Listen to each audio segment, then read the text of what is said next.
FBI Director Chris Wray announced Wednesday that he would step down at some point before Trump's inauguration on January 20th, paving the way for Trump hatchet man Kash Patel to take over as head of the world's premier investigative agency. Wray said in his statement, quote, "In my view, this is the best way to avoid dragging the Bureau deeper into the fray while reinforcing the values and principles that are so important to how we do our work." A lot of folks aren't happy, to say the least. You can sympathize with Wray not wanting to just sit around and wait for Trump to fire him, but I don't know. What do you think? Was this the right move? Abso-fucking-lutely not. The position of FBI director is one of the most powerful in this country. You have an army of investigators and law enforcement officers who work for you.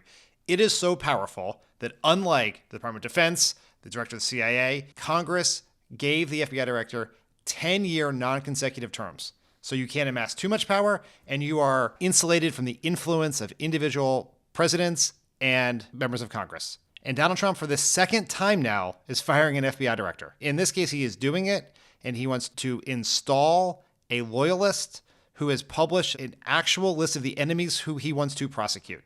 And that should be a big, giant deal. What benefit to the country, or politically for those who oppose Trump, would have come from Wray waiting, getting fired, and then Kash Patel gets the job anyway? In the end, if Kash Patel is going to be the FBI director in either way, it's not going to make a huge difference to the Benny Thompsons, Adam Schiffs, Anthony Fauci's of the world who are going to be investigated. But it is a chance to grab the nation's attention for just a moment to show how dangerous this is. Because as we're going to talk about on this podcast, we all ran around for a year and a half saying that Donald Trump was an existential threat to democracy. One of the reasons he was an existential threat to democracy is because every fucking morning before breakfast, he announced on Truth Social that he was going to investigate all of his political opponents, which we said was fascist and authoritarian and dangerous.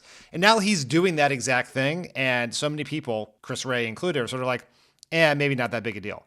And so if it is as big a deal as we think it is, and I imagine Chris Wray probably thinks it is, then you have to at least try to tell that story. And it makes it harder to tell that story if you're just going to hand the keys of the FBI to Kash Patel as opposed to making Donald Trump take them from you. So he did not uphold any of those values and principles that he talked about. He actually undermined them by giving in to Trump. Pure cowardice, in my opinion.